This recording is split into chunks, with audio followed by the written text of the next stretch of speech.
Hello guys, ayan si Koy Koy guys, oh. Request ni Koy Koy na pumunta doon sa sa asa Koy? Natividad Farm. Di ba tama uwaw dito lang kaiktan unja ta dito sa Tag-Ija? Time check guys, alas time check Koy. Time check for 51 na ng hapon. Medyo mainit pa rin pero okay na. Hindi na masyadong masakit yung araw sa balat ba. Pero Koy, naapagana tas ubos ko ihangat na kukoy. Wata magguba na lang. Maguba na atong tripod. Ha? Hindi masakit sa balat yung araw ba? Ang sakit sa may shout out. Si Mami Duri. Hingi. Ina shout out ina.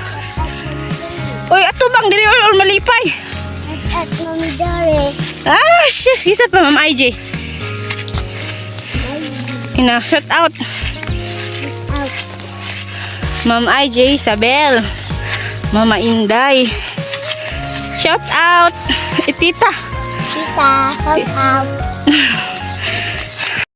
So, andito na po kami sa daan papunta doon sa Koy. Ayun po yung Natividad Farm.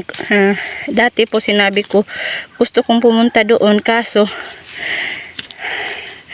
nung time na yun ay kapos na po ako sa oras kaya ngayon ko pupuntahan kasama si Koy Koy. Gustong gusto din ni Koy Koy na pumunta doon kasi masarap kasi doon pagmasdan ang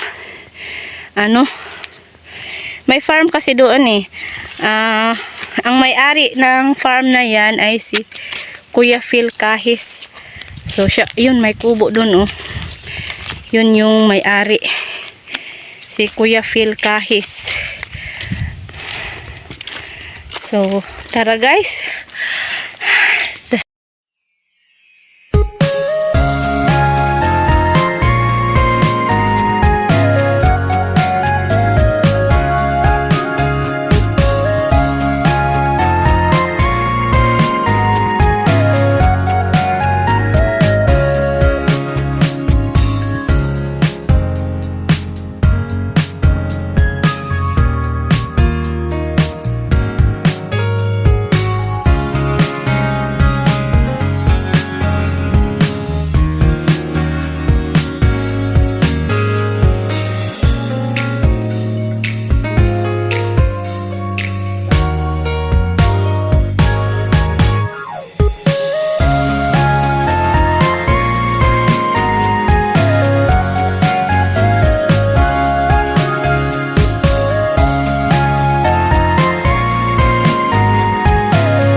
So ito pala yung Natividad Farm guys oh.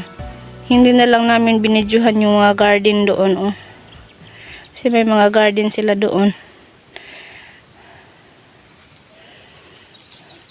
So ang purpose namin ni Koy Koy kung bakit kami nandito ay ang sumubok na umakyat dito ba.